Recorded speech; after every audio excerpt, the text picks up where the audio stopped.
Hello, I'm Dr. Sam Goldhaber. I'm the president of NATF, and it's a pleasure for me to speak with you on Clot Chronicles.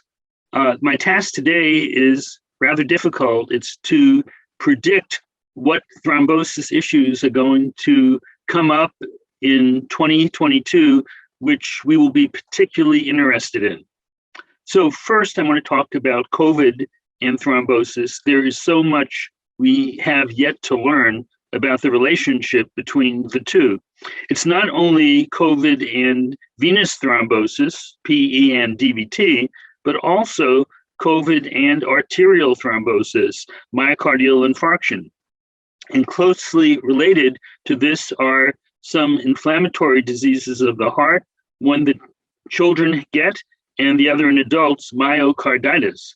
So we don't know how to predict who's going to be susceptible.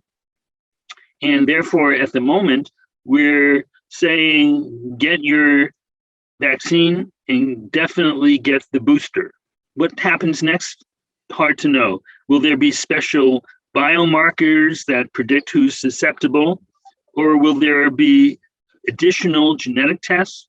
Time will tell. The second issue that I'm sure will come up is the excitement over a novel group of anticoagulants, which are anti-clotting factor 11 anticoagulants. These are not yet FDA approved, but they're in active trials at the moment. The trials usually start with orthopedic surgery, and there are both intravenous and oral anti-factor 10A inhibitors.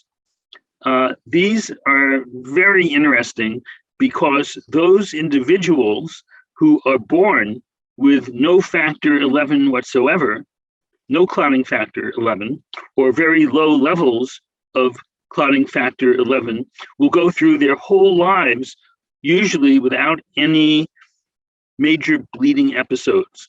And if they do have a bleeding episode, it would be most likely to occur in the context of surgery, where due to the incision, one would expect some bleeding.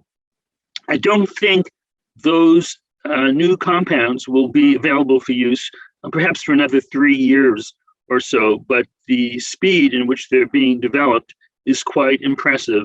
And further on the horizon are anti-factor 12A inhibitors, where the same phenomenon has been observed with factor 12 deficiency. Individuals generally do not have a bleeding problem. The third issue to talk about is a renewed interest in atrial fibrillation. And there are many questions left for us. Is atrial fibrillation a causative factor of dementia, or does it make dementia worse?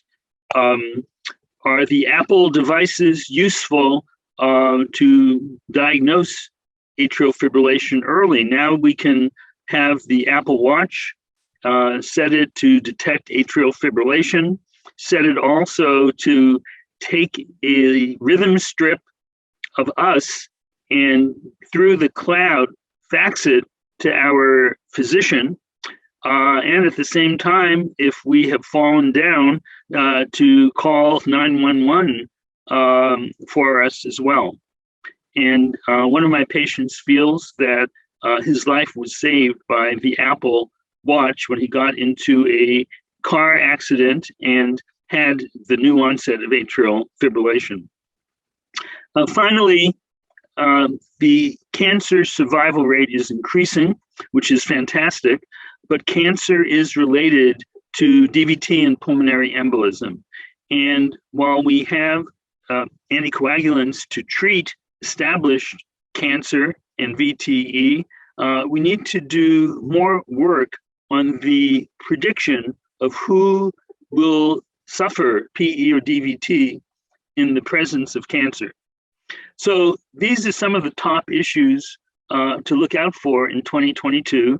There are many more, and we at NATF hope to run educational programs on many of these topics. So this is Dr. Sam Goldhaber signing off for Clot Chronicles.